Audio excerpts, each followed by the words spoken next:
All right, I'm underneath my M37 doing spring maintenance, and this is the same M37 I've had for the last almost 5 years now, I guess. I had a frame-off restoration on this. I didn't do it. It was done by another gentleman. Spent like 15 years doing the job. Anyway, he started out with a vehicle, had 2,000 miles on it. It's got just under 7 now. Most of it put on there by him. I only use it here on the property. It earns its keep. In the wintertime, I stack this thing up with firewood, and I pull it here into the shop, the main shop, and feed the fire. Keep us nice and toasty warm. But come springtime, time for the oil change, and like I said, the grease job and all that kind of stuff. There's hundreds of grease zerks on this that need to be greased. It's a 1961 production vehicle, so it's a B1. They started the M37 in 52. They stopped in 68. And they were used for all kinds of things. Ambulances, weapons carriers like this one is. Well, originally this one had a rotating radar dish in the back of it. And it was used by Army Missile Command in Northern Europe. It was obsoleted in 1977, sold to a local farmer who did nothing with it, and eventually bought by a retired airline mechanic who, well, he was working at the time. This was his hobby, nights and weekends, that kind of thing. And he took the whole truck apart, cleaned everything up, new seals and everything, painted everything, put it all back together. And it is original except for the lockout hubs on there. And he put an electric heater in the cab. That was it. Everything else is as it was in 61 when first issued. Anyway, I'm under here. I'm doing fluid check. I checked the transfer case, the diffs, steering box, and of course, the transmission. And everything else seemed pretty good until I got to the transmission. I've done this before and somehow never noticed some important things about the transmission fluid. One is getting a little dirty. I think I realized that last year. I think I let it go one more year. It's not horrible. But this year I noticed one thing. It seems kind of thin. And it doesn't smell like gear oil. Now, if you've done any amount of work involving older vehicles like this, and you've been inside of them, you know what gear oil smells like. And I still got some shit dripping off of there from before. I just finished filling it. Anyway, you know what gear oil smells like, and there was a distinctive lack of that in the oil I checked in this transmission. I couldn't figure out why. Why was it thin? You see that in an engine, you figure it's making oil. Gas is getting in there, diesel fuel is getting into whatever the engine is, and it's thinning out the oil. That's why it's getting thin. Transmissions don't have that. They may get water in them, although this one is supposed to be sealed. This unit is for fording rivers and lakes and everything else. It's a submarine, basically.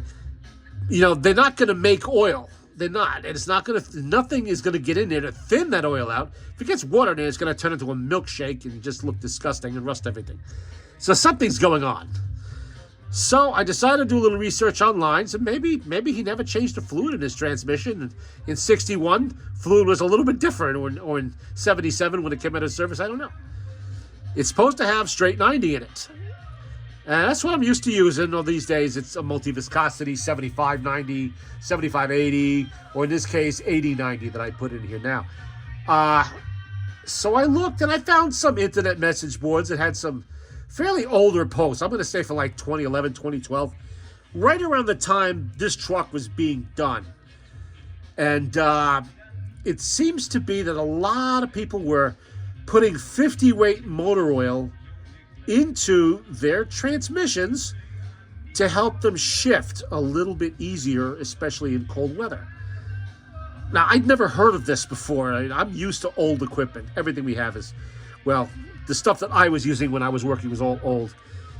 And so I'm used to, things that are shifting hard, steering hard, everything else. And on an M37, an original as issued M37, not some one that's been modified, everything's tough. They steer tough, they brake tough, they shift tough, everything. They're made for strong, muscle-bound 19-year-old soldiers fresh out of boot camp who aren't going to notice how tough everything is because they're used to that.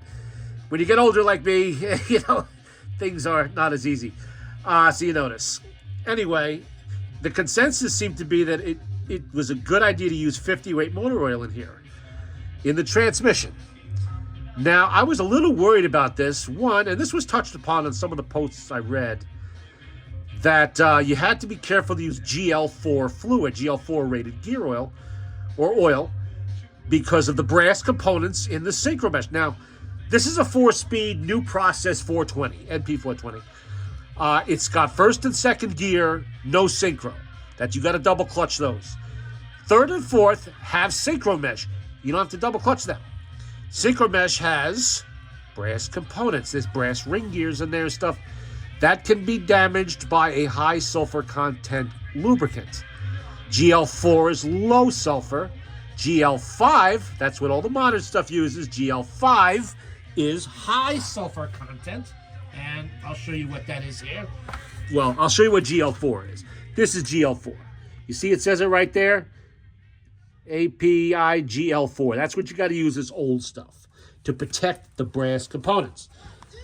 Now, on the M37, I know the critical things are, one, in the transmission, you got brass in there, and in the winch.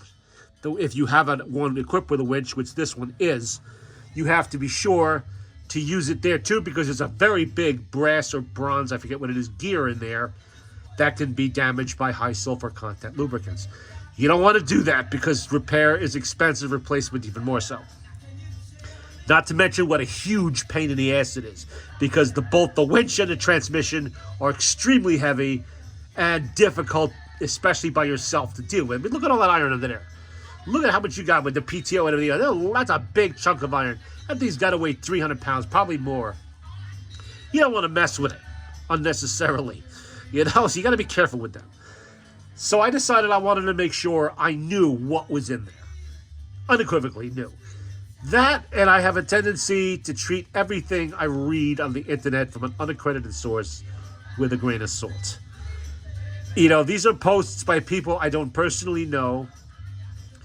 I don't know what their experience level might be other than what they may say in their posts or whatever. So you know what I'm talking about?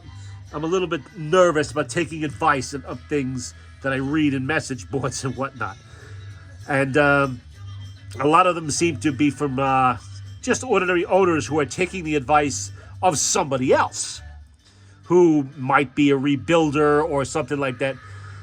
And all of the posts, like I mentioned earlier, were kind of old. So I don't know what the outcome was of this experimentation with 50-weight motor oil in these transmissions. I don't know if this is a situation where somewhere on the internet today there's a message board full of people going, my God, I can't believe we did that back then. What a horrible mistake, because it did whatever. I don't want to be finding that out. So I already put 4 quarts of 8090 GL4 back in here. If it shifts a little harder, big deal. I'm not going far with it. And this is not a high-speed vehicle. Top speed on these things rolling downhill is 55 at the most. And really, it's 45. You'd be screaming over 50 in this. You're screaming at 45. They're off-road vehicles made for extreme situations, not for modern highways. So I was kind of wondering, anybody who might see this who owns an M37, what are you using in the transmission? And if you're using 50-weight motor oil, how did it work out for you? How many years have you had it in there? How did it work out for you? It hasn't been a problem. Did you switch back? I don't know. I'm just interested to find out. And another thing with the gear oil that I kind of like, the thick stuff, it's clingy. It sticks to everything. It's sticking all over the place here. When it splashes up inside the transmission, into the synchros, into the gears, the bearings, it tends to cling there for a while before it's something drains back into the sump, even when it's hot. So I like it thick in there. 80 weight, 90 weight, that's fine. And like I said, the manufacturer called for 90 weight. Military spec was 90 weight. I don't have a problem with following the specifications of the manufacturer. I don't have a problem with that. They know better than I do. And so I'm not saying it's wrong to use 50 weight, because I don't know that. Maybe it's perfectly fine. I have no idea. I just get nervous with the uncertainty of what. I mean, obviously, the gentleman who built the truck had reason to think it would work, because that's definitely not gear oil that I drained out of there. 100% it's oil. It might even be 50 weight. It might be 40 weight. I don't know. I'm just reading online. Everybody seems to call for 50 weight, so maybe he went with 40. No idea. I'm not worried about it. They haven't done any damage. I did not see sparklies coming out of there when it was pouring out. I'm going to check it again when I dump it into the waste oil drum. Hopefully I will not see any. I don't think there are any. I don't think it did any damage. Like I said, he didn't use this truck much. I haven't used this truck much. You know, and it's all at slow speed around the yard, you know, doing normal kind of farm truck sort of things. If you notice, it looks kind of greasy and oily under here. Ignore the green grease there. I've been greasing things that I haven't wiped all of it off yet. But that other stuff you see up there and over here, that is actually fluid film. Because I noticed we were getting a little bit of surface rust. I don't want that to spread, so I bought some fluid film. It's kind of expensive, but it does a good job. Think of it kind of like Cosmoline without the terrible stink and the toxicity. It's what municipalities use these days to preserve their snow plows and salt spreaders and all of that stuff. They buy it by the 55-gallon drum, and they spread it all over everything underneath these things. Well, their trucks, to keep the rust at bay, because otherwise in a year or two, everything's rusted to death and it's falling apart. Here in the northern states, you guys up here in the north, you know what I'm talking about.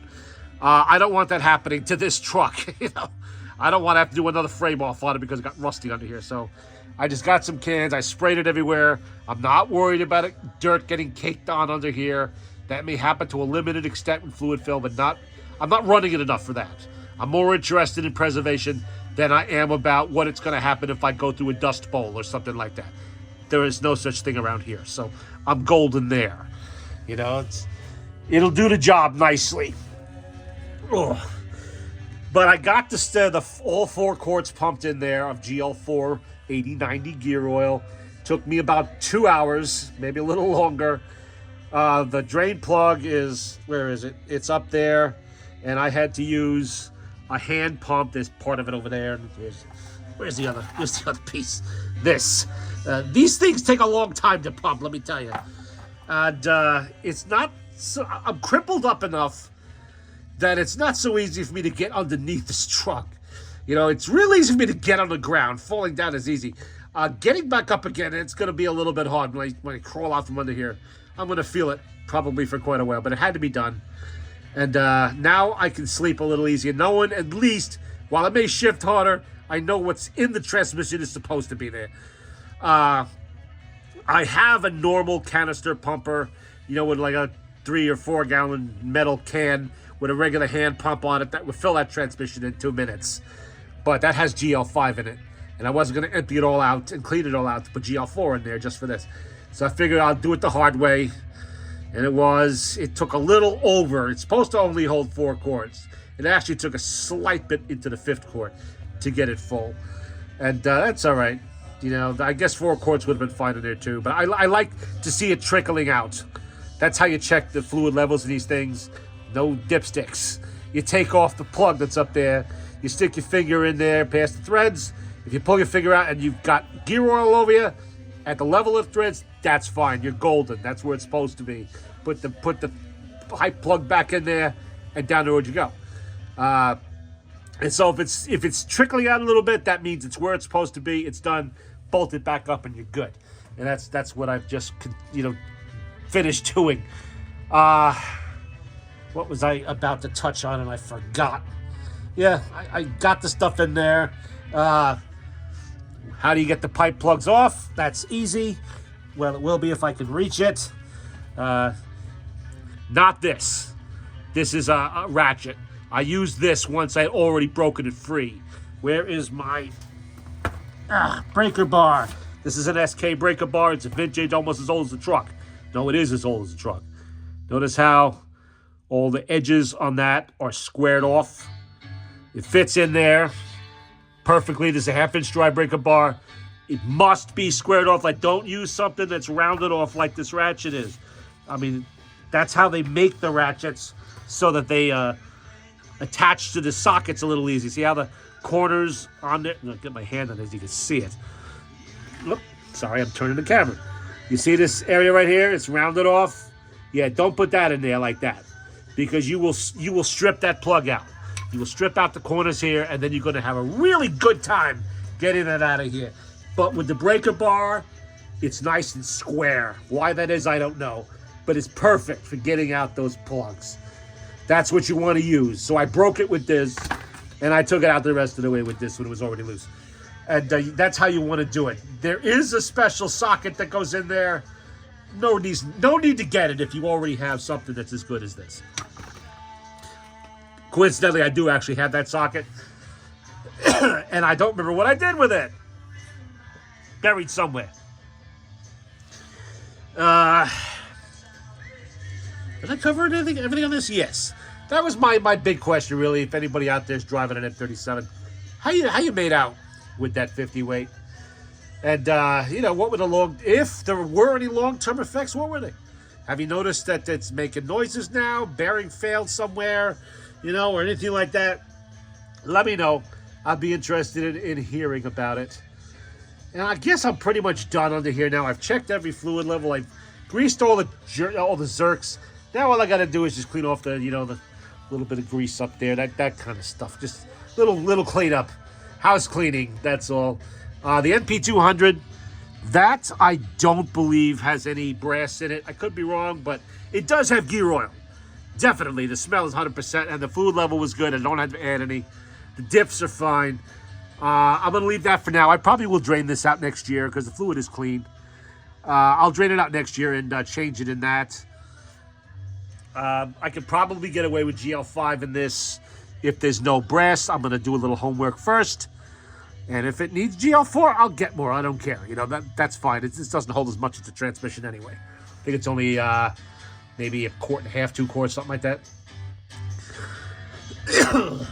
And you can see everything else is correct. He used the right kind of brake hardware and lines and all of that when he did the restoration. So I'm not worried about brake lines for once. It's probably the only old vehicle I've ever bought where I did not have to do anything to the brake lines. Every other vehicle except the really old Fords that don't have brake lines. Every other vehicle I've had, vintage vehicle, I always had to do the damn brake lines. Gotta tell you a little secret. I hate doing brake lines. It's a pain in the ass. Playing with tubing benders and flaring tools, everything else. I prefer they didn't pop and rust and everything else, but they do. But these ones are all nice, clean, and they're correct. They're really nice ones. He must have bought the kit and did it. And if I hadn't lost his number from 5 years ago when I bought the truck, I would call the guy and ask, why did you put motor oil in the transmission? And how the hell I didn't notice this previously, I don't know. Getting under here, it's kind of a pain. Maybe I was in a hurry and I just stuck my finger in there. If it was wet, fine, bolt it up, you're good. I probably just didn't pay close enough attention. This time I did. I caught it. It's kind of, it is springtime, but it's cold outside and it's kind of wet, drizzly, and I'm here in the garage, so I have a little more time. So I checked it properly this time, and I've been paying closer attention to other things too since discovering that. Because this truck's been sitting here for a week waiting to get the GL4 in. I didn't have any in stock. Well, I have 1 quart. I did not enough before I did this job, so I had a little time to check other things in here. I did discover that the front knuckles were not properly greased. There's a procedure on those two. There's always a procedure on military vehicles. But anyway, there's a little to grease those. It's only 1 zerk up on top there. And I'm used to seeing a zerk on the bottom, a zerk on top. Well, that's a constant velocity joint in there. That's what the axle is with the ball. It doesn't have, you don't see the U-joint there. It's a sealed ball, and you have a constant velocity joint inside that. Anyway, you're supposed to take a plug off the bottom, on the bottom of that ball there, not the very bottom, but on the where it turns, little plug, pump grease in either the top or either you pump grease at the bottom and take the zerk off the top until the grease comes out of the hole there, or you pump it at the top until it starts coming out the bottom. It holds like 4 pounds of grease. It's amazing. And I discovered there was not that much grease in there, not even close. So I took care of that. But like I said, this truck has not gone far. And actually, I've never used the 4-wheel drive feature in this. Even in snow, I've never gotten it stuck. So I never had to use it. So nothing in there's been turning to be hurt by a lack of lubrication. And I don't think he was using it too much either, because all he was doing was running it in parades in nice weather. I'm sure he engaged the four-wheel drive to make sure it worked, and so did I when I bought it. Briefly, for a minute, then took it off. So nothing's been damaged by, improper grease. He must not have known, or just missed it in the handbook. I don't know. But I took care of that. I had to get a special electric grease thing to try to do it by hand. It was too much. I just couldn't. So I bought an electric greaser, and I shot a ton of grease into both sides. So that's good for now. I discovered that. And only because I was now paying attention to certain things that might not be the way they should. I greased all the pivots under here, everything, and of course I fluid film stuff. And I'm going to fluid film more stuff too. What else? That's it for this year, I think. I'm going to replace a couple of the canvas parts on the chains, on the bed, and the strap that runs across. The tires are cracking, but they're going to stay on there because it's just not being used in such a way that they're dangerous. They're not. This is not going on the road, and even if it was, it wouldn't be moving at high speed. So I'm leaving those alone, and when I do change these tires, if I do, they're going to be the omnidirectional military tires be going back on here. These tires are nice, but I find that they are harder to turn than the omnidirectional tires would be, because the Power Wagon we used to have here was a 1948. Essentially exactly the same as this, without the fording kit and without the military body on it. I remember how that used to steer, and it steered easier, but it actually had military tires on it. And not these. This steers harder, so I'm going to put the regular military tires back on this when the time comes. No matter what I put on there, it's going to be expensive as all hell. That's just the way it is now. Everything's 10 times what it should be. But what else? Yeah, that was it. That was yes, the other question for M37 owners. I've decided to run. I was running straight 30 in the engine. I want to run 1540 because that's what we run in everything. All of our heavy equipment is 1540. Are you running 1540? And if so, notice any particular reason why you shouldn't? There's no reason I could think of why a multi-viscosity oil should. And this already had been cleaned out. There's no issues with non-detergent, sludge in there, anything like that. The pan's been off this engine. It's all been cleaned out, not by me, by the last gentleman. He did all of that. I saw pictures to prove it. So, not worry. That is not a concern. So, multi-viscosity, modern oils. I'm not running full synthetic. I know what can happen with rope seals and whatnot with that. It finds the leaks. I'm running Rotella T 1540, high zinc for the flat tappet. If you're having a problem or there's some issue you've come across with that, let me know. The oil is going to be fairly new next year when I dump it. I'll probably have about 30 miles on it. But I like to keep oil changes up to date, not because of the use on the oil, but for the time. I don't want moisture building up in the engine block and, getting into the oil and causing rust issues. I can afford the oil change. It's not that big of a deal. It's 5 quarts. It's not the end of the world. Alrighty, that's my report from Sunday morning under the M37, the 1961 Dodge M37.